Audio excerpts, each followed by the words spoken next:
Message after the message. Yes, I can hear you. Cool, and I can hear you as well. Awesome. So let's get going. It's going great. How are you yourself, sir? Oh, I'm doing fine. Just got off the motorcycle, so good. Cheers. You're back in one piece. That's good. Well, Yes. let's just get started. Max. You gotta give me called Maxwell or Max? Anything's fine. Max, probably.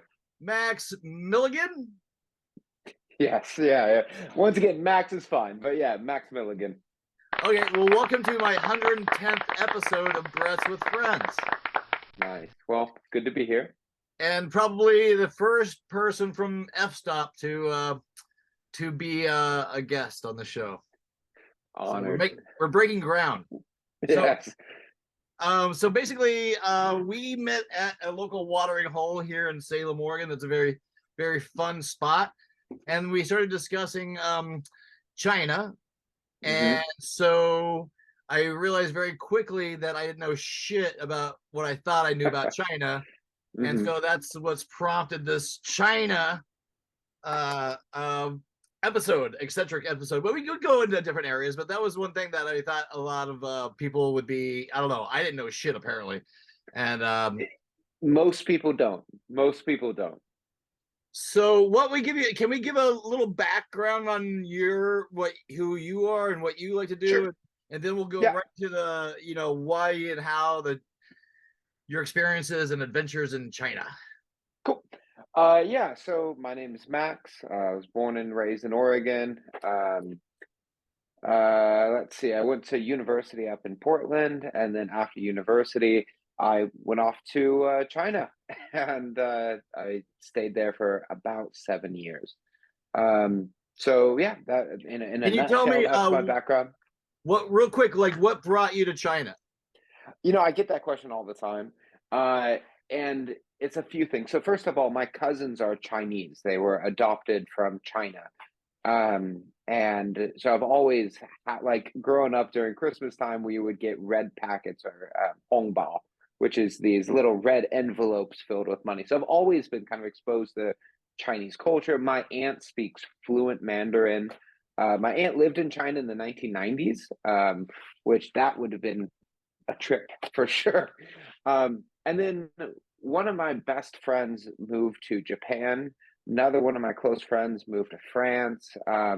After university, a lot of my friends is kind of scattered around the globe. And so I wanted to get out as well. And I figured, well, I have family from China. My aunt speaks Chinese. That's the logical place to go. I actually went on an exchange program, part of the Sister Cities program. So it's a really, really, really cool program where they send people from Suzhou to Portland to teach Chinese, and people from Portland to Suzhou to teach English.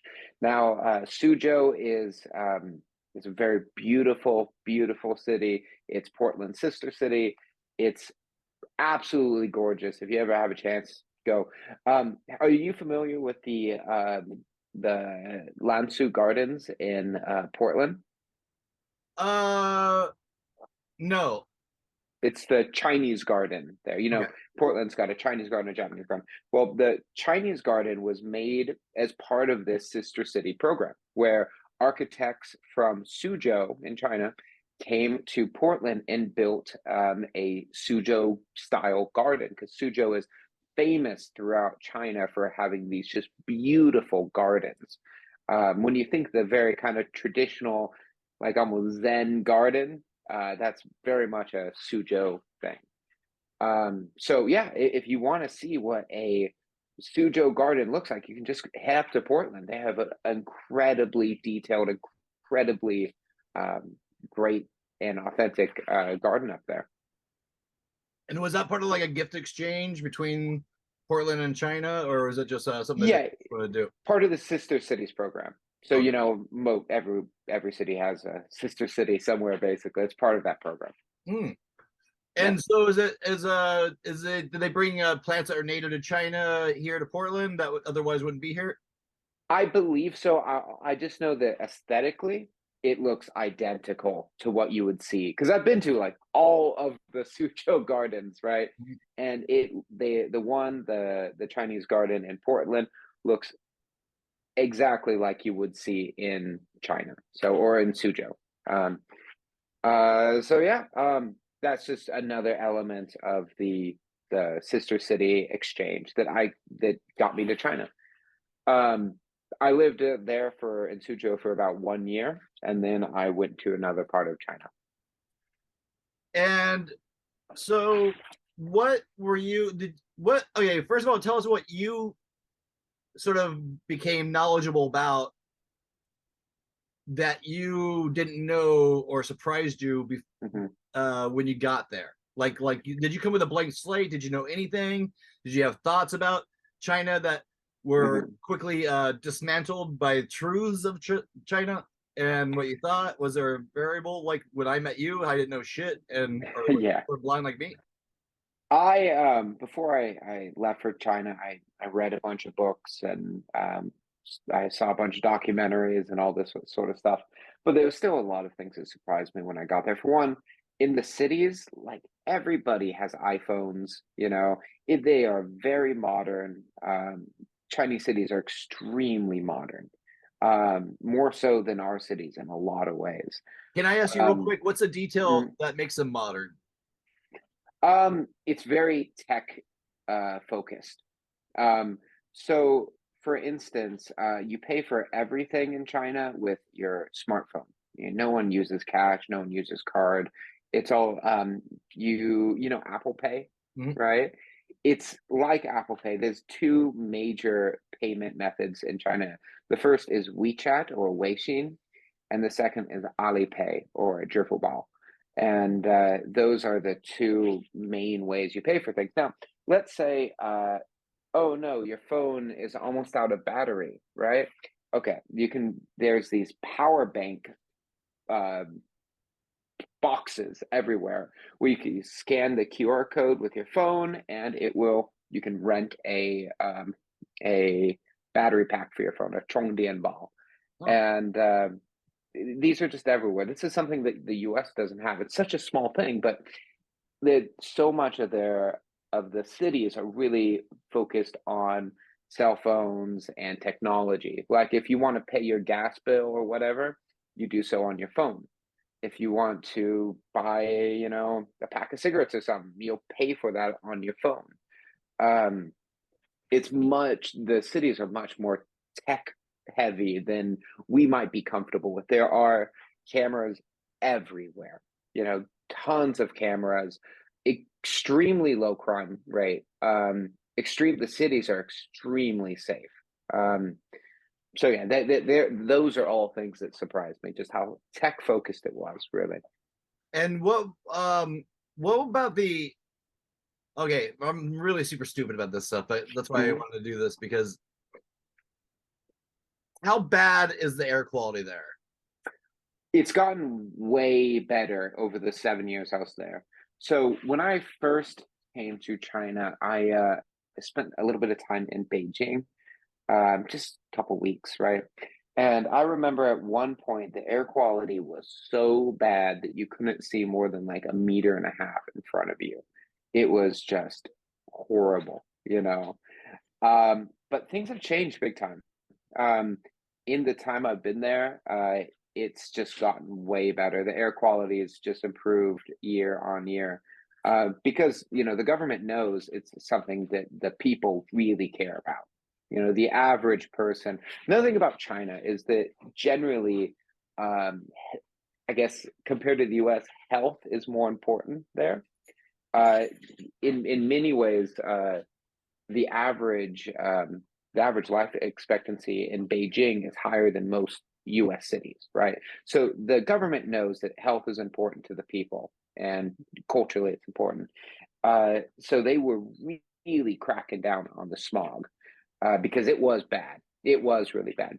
Still, it's not as good as it is in, say, Portland. I mean, in Oregon, generally, our air is amazing.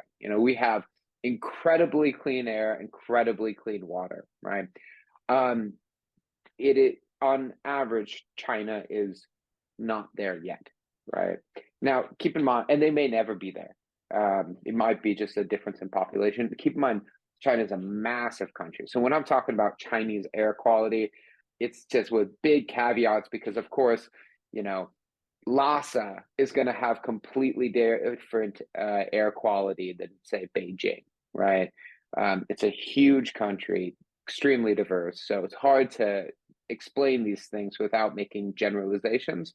But for the most part, the air quality across the country has gotten much better, but it's still not like it would be in Oregon. How did what was the leading cause of such bad air quality, and what have they done to clean it up so fast? Yeah, it's coal. Coal is the big one. A lot of the electricity still comes from coal, and then just the factories. Those are the two things. They have basically cleaned up their power generation a little bit. And this is something I wish I could. I wish I was an expert in.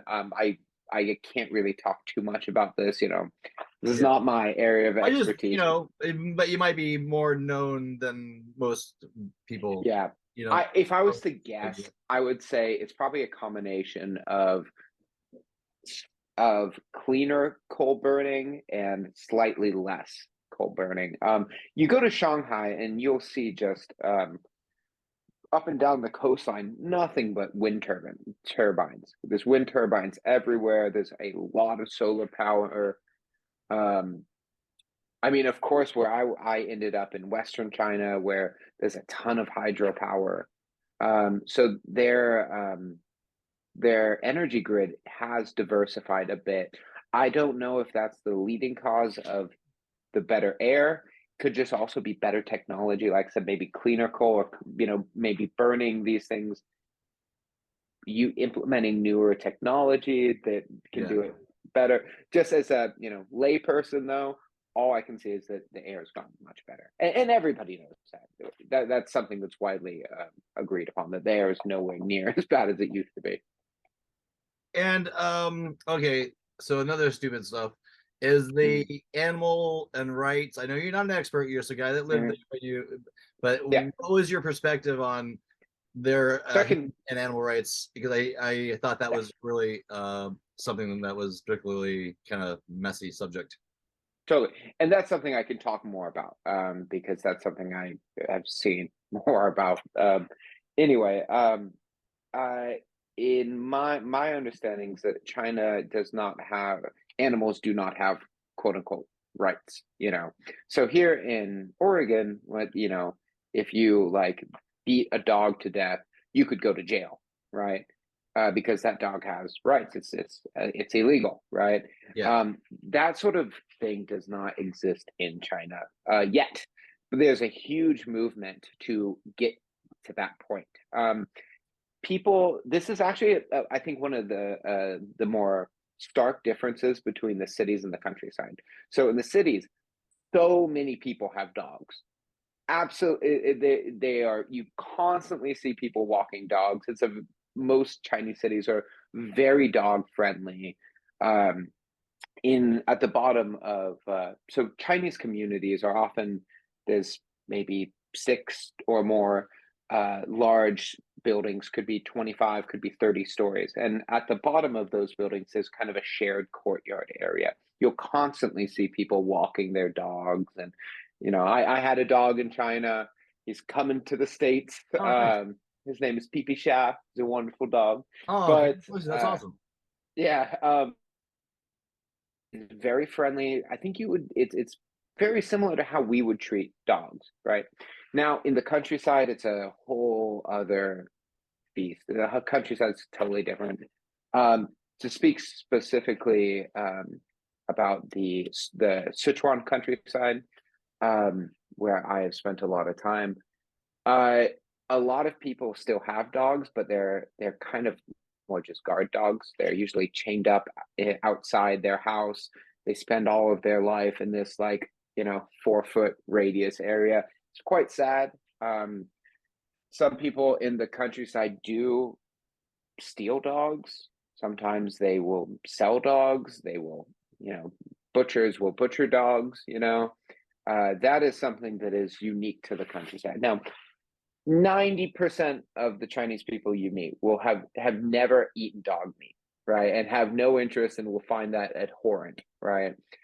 But in the countryside, it's a different country. In so many ways. It's culturally this, like here in the US, there's so many cultural differences that it's like if you're in the north, you might believe this, and if you're in the south, you might believe something else, right? In China, that's kind of how it is when it comes to the cities in the country, right? In the city, they are just like they really feel that dogs are pets, not for watching your house, not for eating, Yeah. But in the countryside, it's more real out there, It's my fiance has a story when she was a kid. She grew up in the countryside, and someone tried to break into her hut and successfully broke into her little hut and stole her dog. And that stuff like that happened. It's less common today. Even the countryside is modernizing a little bit, but Oof. it's still prevalent. I mean, my fiance showed me a picture the other day of a dog catcher at her in her village, which it's not really catching; it's more like buying, and then they sell for the meat. So it still happens in the countryside, but not in the cities at all. I wonder if that's the same location that they would have those the dog meat markets. No. So you're talking this, you know, So that's the I ignorance is coming out. So yeah, no. The dog meat market is actually a pretty famous thing, and I am completely blanking on which city it takes place in. I know if I heard it, I could.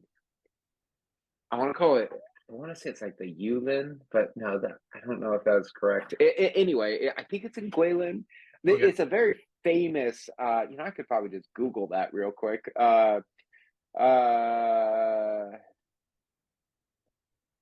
Yulin, yeah. I don't, and yeah, it's in Guangxi. So that's the famous dog market. That when you think, I've never been there. I have no interest. I know one person. It's kind of a weird, like morbid tourist place now. Um, but I know one person who has been down there. I know. It's rough. I'm getting the heebie-jeebies just like thinking about it, but it's good to talk about. Yeah, and I'm a vegetarian, so I'm on the far other spectrum here when it comes to this. Yeah.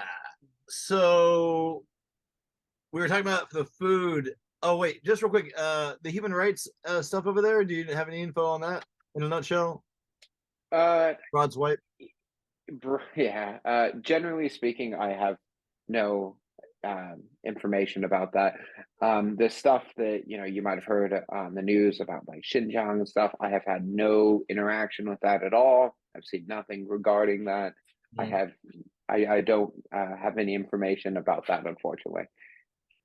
So they so what were the foods? We were talking about like you were saying what kind of foods were you mostly eating? I know you're a vegetarian, but did you become a Mhm. vegetarian over there? No, I've been a vegetarian for 23 years Oh, now. So I'm an old school. I was a vegetarian before it was cool. wow. But well, the food in China, generally speaking, is absolutely wonderful. The food, China's known for its food, and for good reason. Now, I would recommend to basically anyone, if they're going to spend a long time in China, don't go straight for Sichuan because that's the second place I lived, and where I spent most of the last 7 years. Um, because the food in Sichuan, in my opinion, is like some of the best in the whole world. It is so absolutely ridiculously good that it just ruined all other Chinese cuisines for me. Mhm. It's like I would go to other parts of China and just like, and it's not as good. It's not as good because And what was Sichuan food what is were the just food? unbelievable. What was the food that But was crazy good that people should know about? I mean, so Sichuan is really known for a hot pot. of course. Their hot pot is very spicy. In Sichuan, one of the main flavors is called it's ma. It's like mala. It's like a numbing powder or Mhm. numbing. So yeah, I don't know how you'd say this in English really. It's like a numbing Okay. pepper powder, right? So when you eat it, it really makes your mouth tingle, right? It's one of the kind of quintessential Sichuan flavors. You have it in tons of stuff. One of the most famous examples is it's called mapo tofu. Mhm. So it's the numbing, and um, it's delicious mapo tofu. I think you can find it here in Oregon. It's one of the more famous dishes. It's quite good. There's, like I said, hot pot barbecue. Sichuan barbecue is incredible. When my dad visited me in China, in Sichuan, he thought the barbecue there was the best food he's ever had. It's Sichuan barbecue is amazing. The snack food in Sichuan is wonderful. There's some things that are, I could talk a long time about this, man. There's Yeah. some things that are prevalent all across the country, like jianbing or show dropping and these kind of things. These are kind of like wraps you can think of, usually with lettuce or some meat and eggs and stuff inside. The Sichuan has those, but you can kind of find them everywhere. But I think Mhm. Sichuan's better. Um, there's lots of noodle dishes.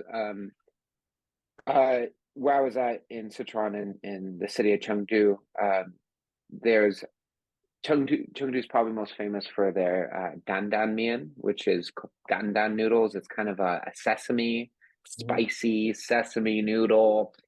Absolutely delicious. I'm just gonna keep saying absolutely delicious because everything was just fire. So It was so good. you being vegan, are you having to stay away from the like egg noodles? I'm vegetarian, not vegan. Okay, So okay. eggs are cool. Milk Okay. is cool. Yogurt's good. Just no chicken, no fish, no beef, no pork. Blah blah blah. And it was difficult to be a vegetarian sometimes. It's much easier in Oregon. Uh-huh. It's Oregon, you go anywhere and they're gonna have like a vegetarian option, Yeah. right? That's not really the case in China. When I first came to China, I went to a restaurant, right? And I told them, "Oh, I don't want meat," right? And so they're like, "Okay, donga, we get it, I understand." So then they sliced up my meat, but they just sliced it very small Mhm. and put it in my dish. So some people just don't have that that context of vegetarian. When I first job in Suzhou, when I first got there, this girl who's my neighbor, very very uh, cool person. She brings me some snacks. I said, "Oh, no, I appreciate that, but I don't eat meat." And she just goes, "Are you gay?" And I'm like, "No."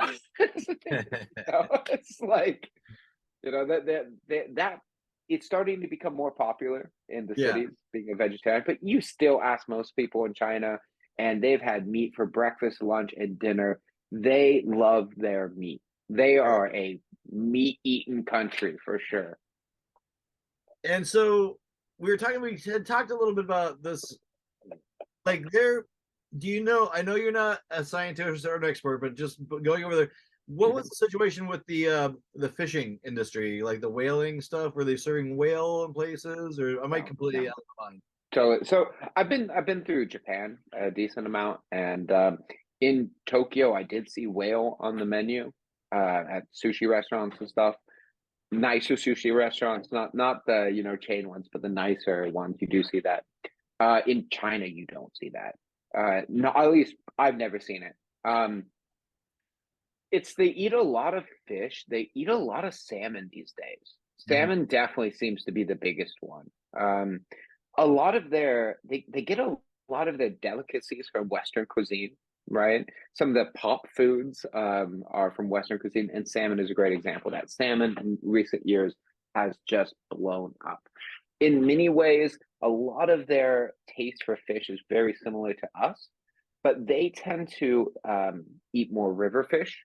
Mhm. Um, and also the way they eat the fish is different. So in the States, correct me if I'm wrong, you eat more fish than I do. I don't eat fish, but um, the bones would you don't serve the fish with bones still inside, right?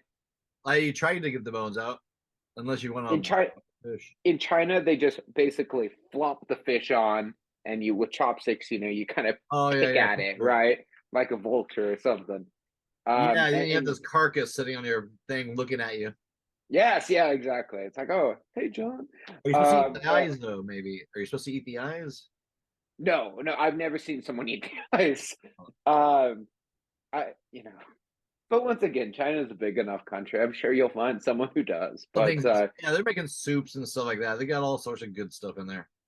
yeah, yeah, I wish, yeah, maybe I can find some pictures to send to you later of these dishes I'm talking about. Might Yeah, help that'd be to, great. That'd save yeah, you. Yeah, that'd be great. We'll pop them on. Um, yeah, yeah. so bringing Hmm. we talked about the okay. Can we get okay now stepping into politics a little bit? Sure.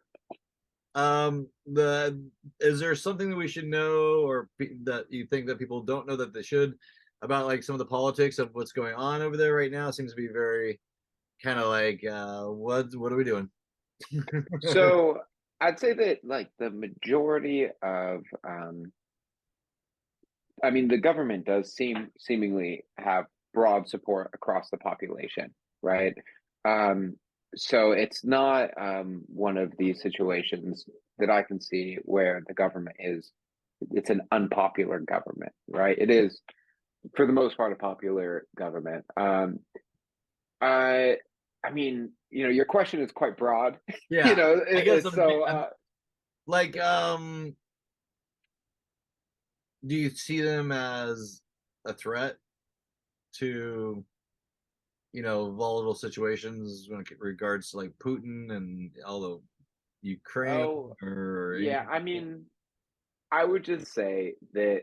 So I was in China when Nancy Pelosi's plane landed in Taiwan, right? That was a big deal. That was a huge deal. Yeah. People on all the social media, people that I know, like my friends who I think are generally speaking pretty calm, level headed, down to earth people, are like just on WeChat, like saying, that's it. We need to go to war. We need to go to war. Of course with us. And I'm like, come on, guys. Of course I'm in China and in America. I try to my social media presence is very minimal. I try not to be on there too much. Mm. But I saw a lot of people who were very, very upset about that. So I don't think America should. I think most Americans should just understand that China, the Chinese people, treat Taiwan extreme. It's an extremely important issue there. I'm not sure if we completely realize how important it is for your average person. Right. I was also in China for a lot of world events for the protests in Hong Kong for all of COVID-19. I was in China. So I've kind of I've So how was seen the so were you there when COVID broke out? 100%. Yeah, What was that throughout like? everything. Give us that person. What were people doing over there? I mean, I saw. I So think I'm wrong, but I even saw this, and not to bring it back to like animal cruelty, but I saw pictures. Maybe it's not, but people were throwing their dogs out the windows and stuff like that. I yeah, mean, yeah, yeah. That was a thing. It wasn't common, but it was definitely a thing. Uh, so there's so much to unpack there, right? yeah. Remind me about the dog thing, and I'll get to that later. Okay. Yeah. Okay. Cool. But so I was going to Dongbei, which is northeastern China. I went to the city called Harbin um, in January. It was my birthday. So the deal is my birthday is in winter, and it almost always falls on the same time as Chinese New Year, which is terrible because all my friends have to go back to their hometowns and all that, and I end up being like, well, what am I gonna do, right? Yeah. So I always like to do some traveling at that time because I mean, what else am I gonna do, right? And so I went to the airport to go to Dongbei. Like I said, this is northeastern China. I've always wanted to go here. I would have loved to move there. Yeah, I've always loved Harbin and Dongbei. Um, my dad was telling me, he's like, yeah, there's this virus, you know, and I had heard about it too. He was like, why don't you just fly back to the States? And I was like, nah, nah, nah, come on. I already bought my ticket. I'm going to Dongbei, right? So Yeah. I end up going to Dongbei, and it's like a ghost town. So this city is called Harbin. It's in the Heilongjiang province. Dongbei in Chinese literally just means east, north, or as we would translate it, northeast, right? So it's just the northeast part of China. It's extremely cold. It's insanely cold. So and I went the coldest time of year. It was negative 40 Celsius Oh, fuck. when I got there, which negative 40 is an easy thing to put into Fahrenheit. Negative 40 Celsius is equal to negative 40 Fahrenheit, right? So it's cold. It's really, really, really cold. Unbelievably cold. And it was just a ghost city. Everyone was inside. People were afraid of this virus. I was in this city for a few days. If you think this is basically like Siberia cold, right? Yeah. And I was like, all right, whatever. I'm going to Inner Mongolia. So I head out to Inner Mongolia and I see some of my friends there, and it was all good. And then that suddenly the hotel said, you have to leave. You can't stay here anymore. We're shutting down the whole hotel, right? And I was like, oh no. So I go to the airport and the flights are getting canceled left and right. It was because of COVID, right? And so I'm thinking, I was like, could die. Because I'm out here in Inner Mongolia. It's like as you're trying to get out of everywhere you're going, it's like shutting down, shutting down. It's like a domino. Exactly. Were Exactly. you not in contact with anybody from the What was States? it? Were you not in contact and I was. anybody, or were you just out in the middle of nowhere? I was, I in China they have cell phone reception everywhere, Oh. right? It's much better than it is actually in the States. Um, and yeah, so I eventually there was no flights back to Chengdu at all, so I had to take any flight I could, and then take the train to Chengdu, and I eventually was able to do that. But you talk to any, especially a foreigner who was living in China during this time, and everybody has stories of where they were because everyone was traveling at that time. It was the holiday. Yeah. So I have a friend who was in Nepal. Nepal closed the borders. They went to Taiwan. Taiwan closed the borders, went back to China, and you're just constantly running away from these closing borders. So eventually I get to China, and then we go on lockdown. Things are you're not allowed to leave your building. Of course, I did, and a lot of other people did as well. But for the most part, China was able to stomp it out, right? They were implemented hard zero COVID policies, closed all the borders, and the borders for the most part remained closed for years. And but shortly thereafter, I was able to go to bars, and I was, able to go to restaurants and all this stuff where a lot of my friends and family here in the States were going through these lockdowns and the social distancing and the masks and all this stuff. And just real quick, there's I think it was in China, but they're hosing down the streets like ever since nobody was really outside. I remember seeing a video of them just going then just like in hazmat suits and just washing every corner and every edge of every building. That sounds like China. That tracks. Because everyone was, similarly, I think when the US got shut down, there was nobody driving. And so I think things got built. Yeah. Things were, I don't know, things are a little changing, like cameras being put places and stuff like that. I don't know. It's really conspiracy kind of crazy shit theory sort of stuff. I mean, if I was ODOT, Oregon Department of Transportation, and there needed to be some road work done, I think that would be the perfect time to do it. Yeah. I don't think it's too conspiracy theorist to think, oh well, no one's on the road, let's finally get that done. But Yeah. Yeah. It's a trip. It's a trip. Okay. So what were you saying? I'm sorry. oh well, just generally for the first while, it was what life in China was way better than in the States because their zero COVID policy made. I was going to concerts. I remember I was going to concerts, and my dad, still couldn't go out to a restaurant. Yeah. And also, there was none of this like culture wars with masks. Mhm. Everyone wore masks. Everybody, Yeah. you Yeah. know, and there was none of this. Well, yeah. U.S. they were pretty stupid. Like those. There's like videos of those that one chick that was licking a doorknob or something like that to this restaurant and licking the window. That's Like so it was American, fucking man. stupid. So stupid. Yeah, the We're doing shit like doing, that.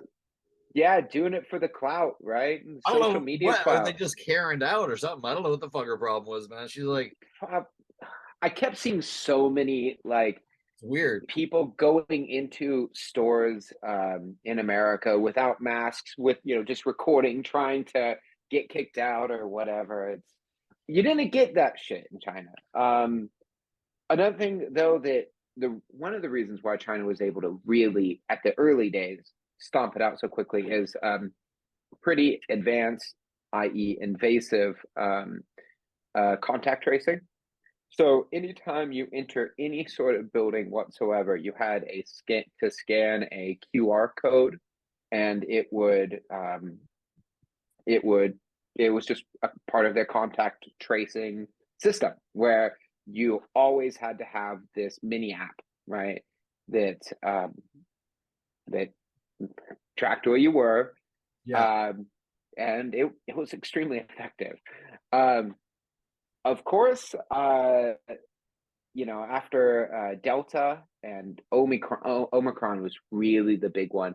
That just spread too fast, and no matter how good the contact tracing and all this other stuff was, it spread too fast, and we started going through rolling lockdowns Mhm. again and again and again and again, and people were getting fed up with it, and so the government stopped the zero COVID policy. And that brings me to something else about the Chinese government that I think a lot of people in the U.S. need to know, is that it doesn't usually go against against what the people want in China, right?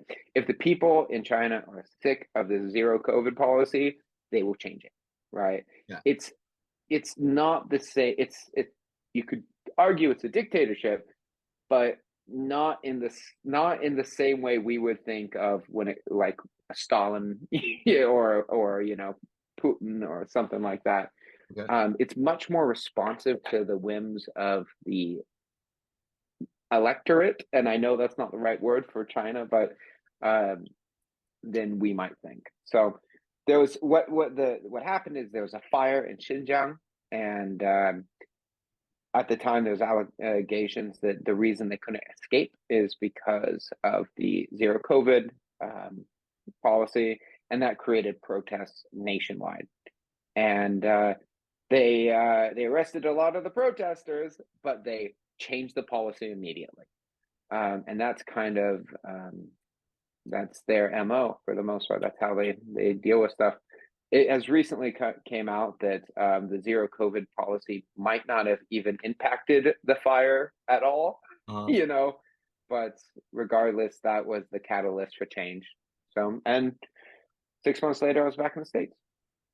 So, And so also, I mean, you probably don't know anything about it, but what's the deal with that big fucking island they're building out there? which one? There isn't off the You, isn't China like building like a like an island that's like a naval base? are you talking about like the island building in the South China Sea? Yeah, I think so. Yeah. Well, it's not just one big fucking island. It's basically a bunch of so the South China Sea, right? In that area, it's extremely important. It's an extremely important waterway, right? and there's a bunch of like semi-submerged islands, right?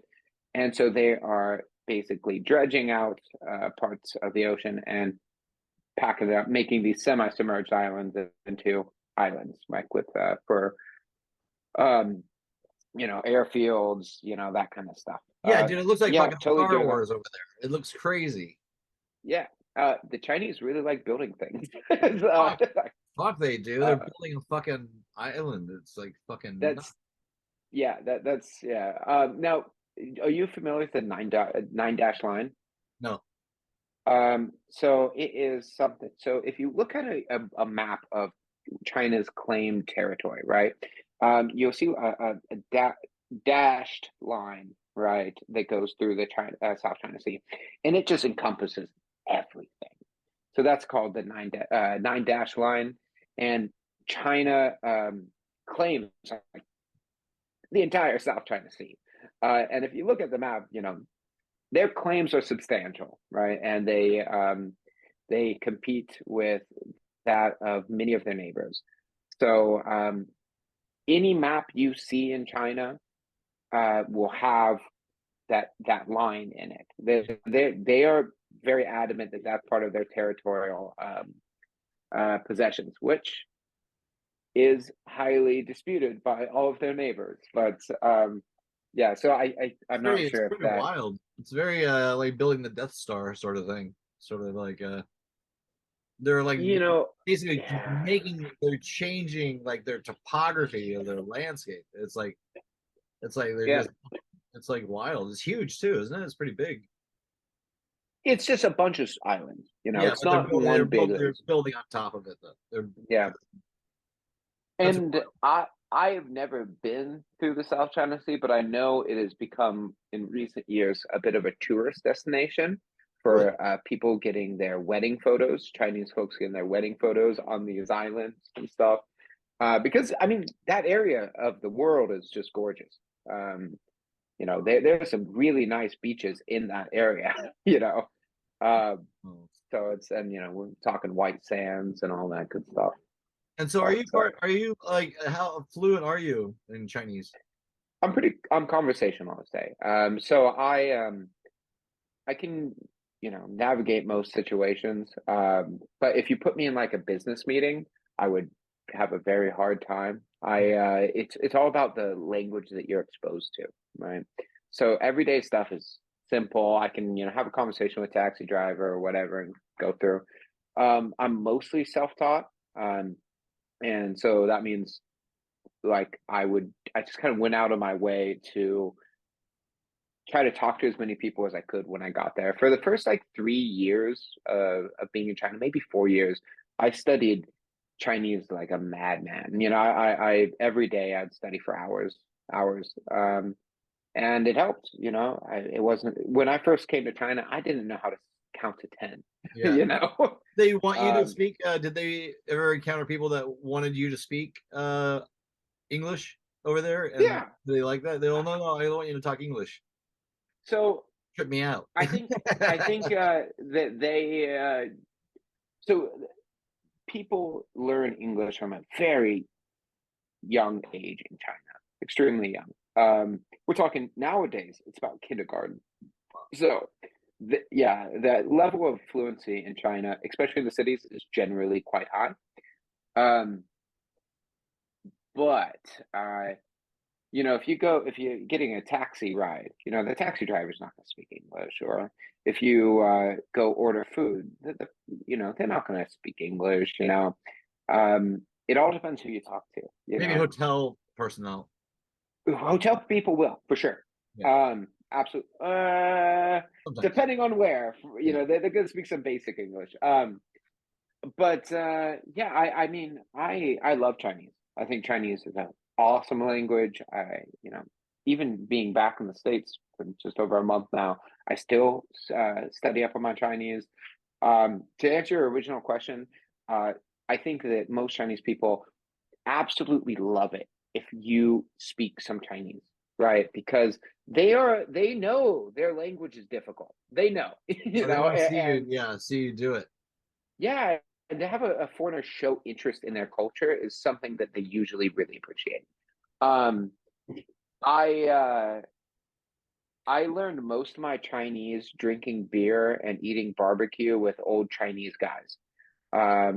Way too late, and I would just go when I first came to China, after I learned the basics, I would just go to a barbecue place and I would sit there by myself drinking beer. And every time somebody would call me over to their table to drink with them.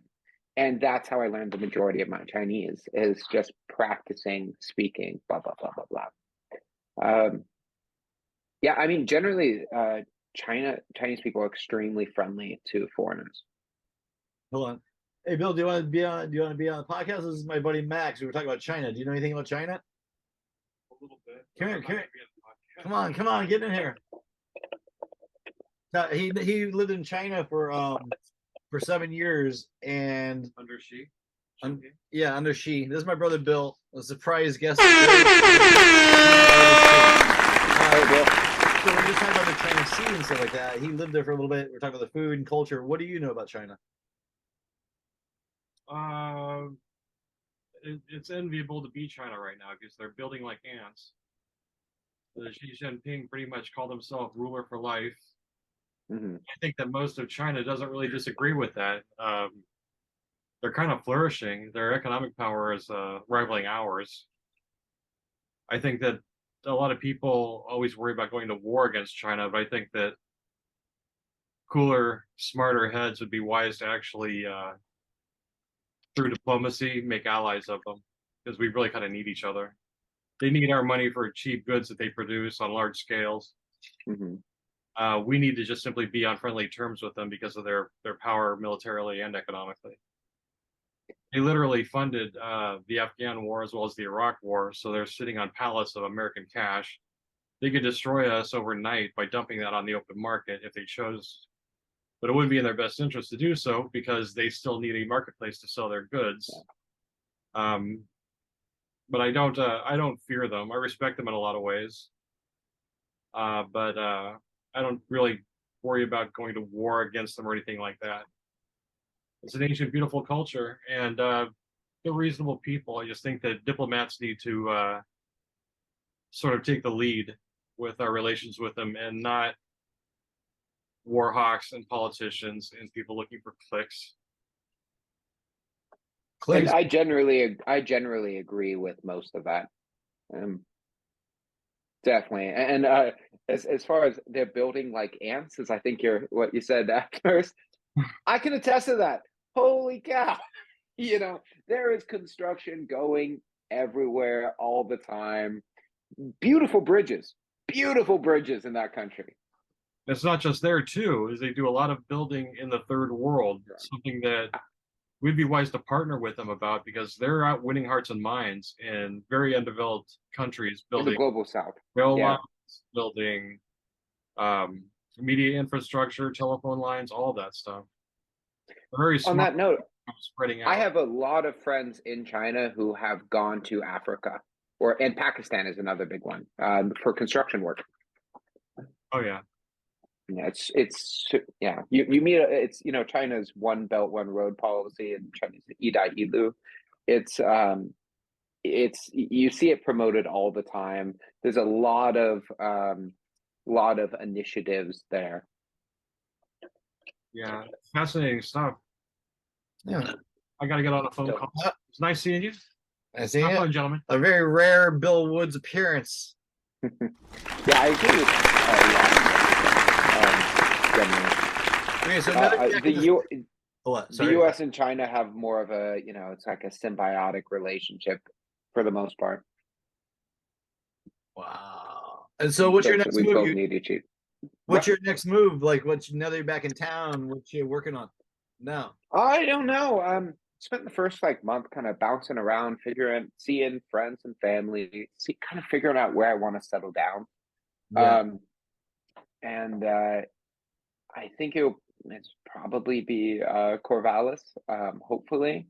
Still waiting for some pieces to fall together. But yeah, it's good to be back. The weather here is better. The food's not as good. Things are a little more expensive here. China, the American dollars, we get more for our American dollar over there than here. Yeah, of course. Like, yeah, big time. Oh, I didn't know that. Yeah, I mean, you can have a bowl of noodles, a medium size bowl of noodles in China for $2. You know, here Uh, it'll cost you like 13. You know, uh, there you don't tip. Here we have a tipping culture that's just, in my opinion, ridiculous. It's gotten insane. Everybody helps. You know, it's helps grease the wheel a little bit. You know, a little extra ice here, a little, you know, a little extra, you know, guacamole. You know, it all works itself out. Yeah, I was in the restaurant business for years. I mean, it is a thing where people are starting to. There's a backlash on it now, but I mean, those people depend on those tips to really fucking make money sometimes because totally. keeps I the cost mean, of the restaurant. It's supposedly supposed to keep the cost of the restaurant down, but also, I think the original tipping scenario is based on something. I may be completely wrong. Do you know where tipping originated from? I've heard several rumors. Tipping I've China. looked it up a few Tipping times. China, right? No, just kidding. Um, that wah wah. It was a terrible joke. You know, tipping isn't just a place in Taiwan or something like that. It was an old joke. Yeah, you mean Taipei? Just saying the word tipping, you know, tipping.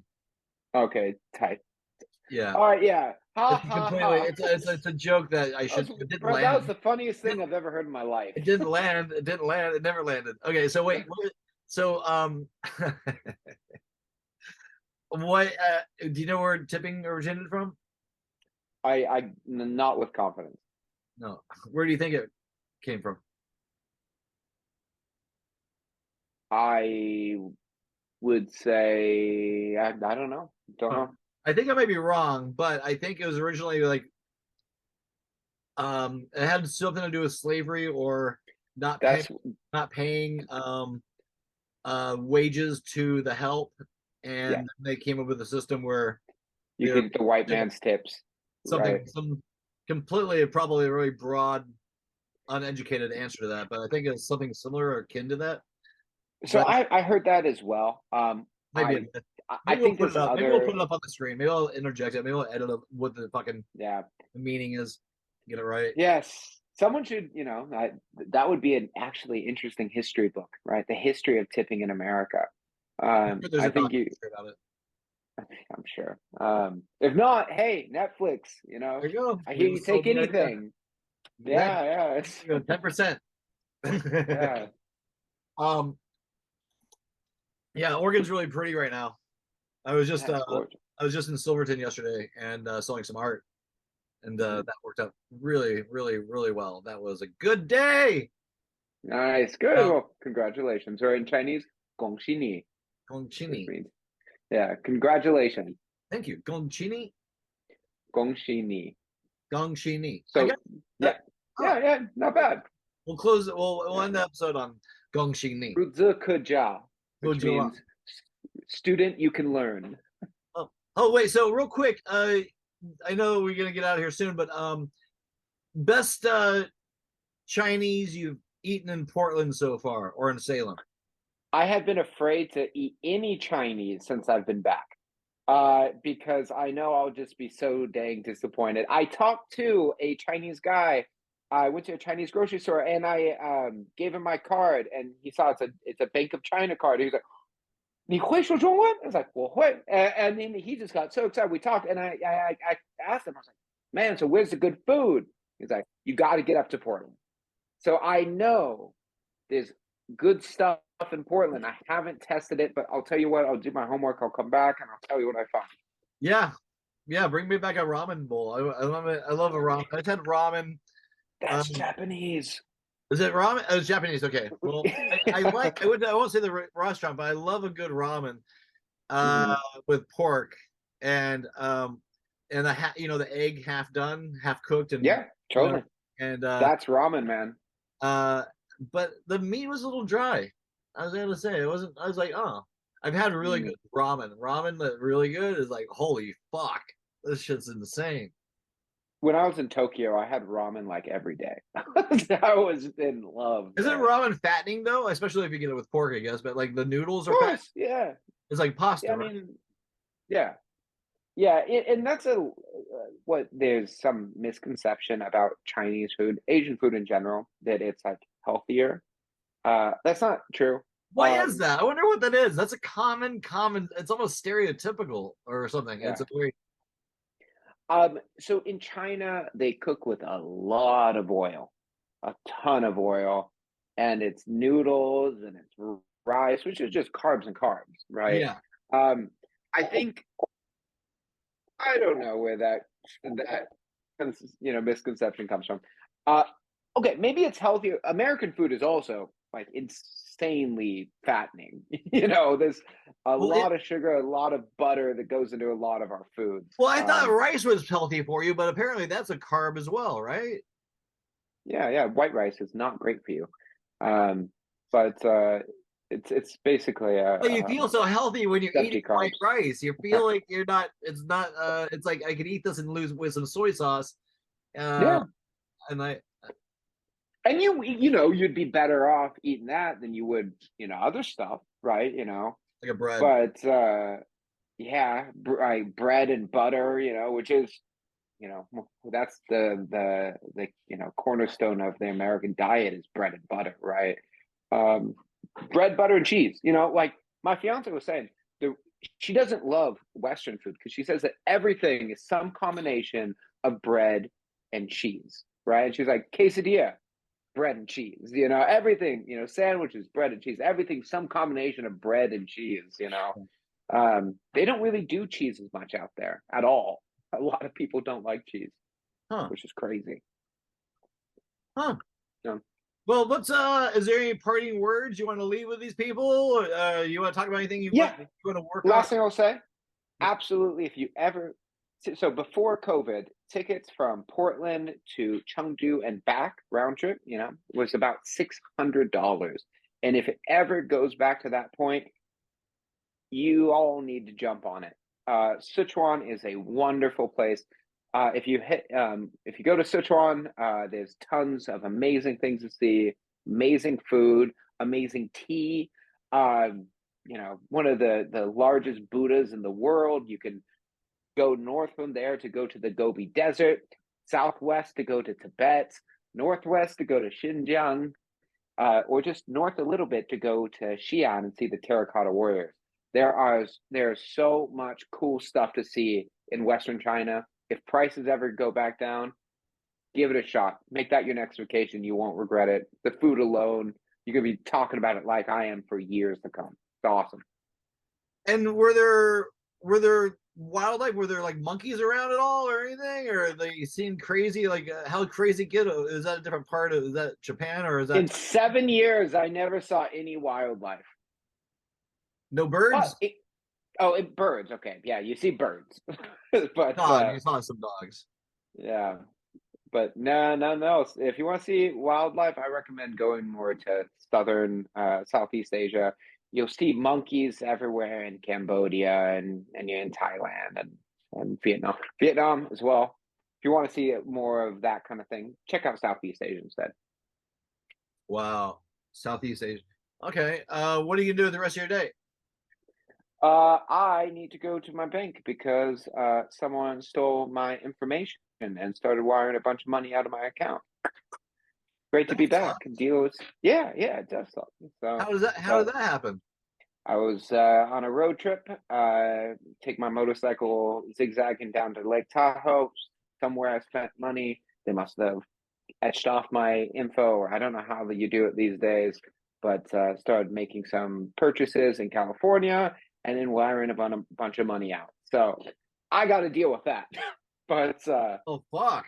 What are you doing talking to us, man?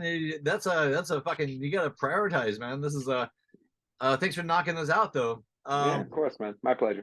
It sucks, like when you lose with the invasion of privacy. Mm-hmm. It feels you feel like invaded. Like I lived in China for 7 years. I have no sense of privacy. Yeah. At all. Yeah. One time I was in a bathroom and I was sitting on the stall, and this little kid in China pops his head underneath the stall and goes, "What's your name?" You're like, And it was hilarious. yo, shit.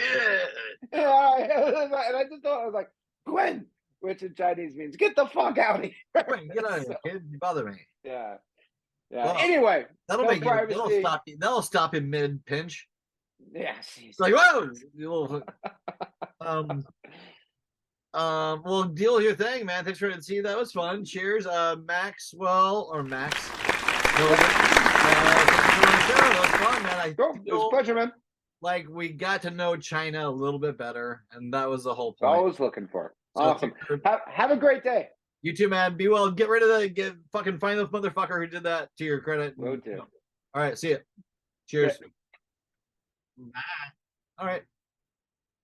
That was Max. Back in the garage here in Oregon. Oh boy. That was a lot of good information. We're gonna have it. We're gonna end it. So that was the 110th episode of Brett's with Friends. BrettWoods22 on Instagram, BrettWoods.com. This has been Brett's with Friends. Getting my mojo back slowly. Beautiful weather. It's not as hot. Hope you're doing well. Hope you're doing well, California. It did look like it kind of was anticlimactic with that hurricane thing, right? But you got the earthquake, so at least you guys are probably already drying off. Be well. Cheers. Be safe. Buy my art. Check out my movies on my website under the film section. Hire me. Buy a painting. Oh boy. Friends with friends. Friends with friends. Message after the message.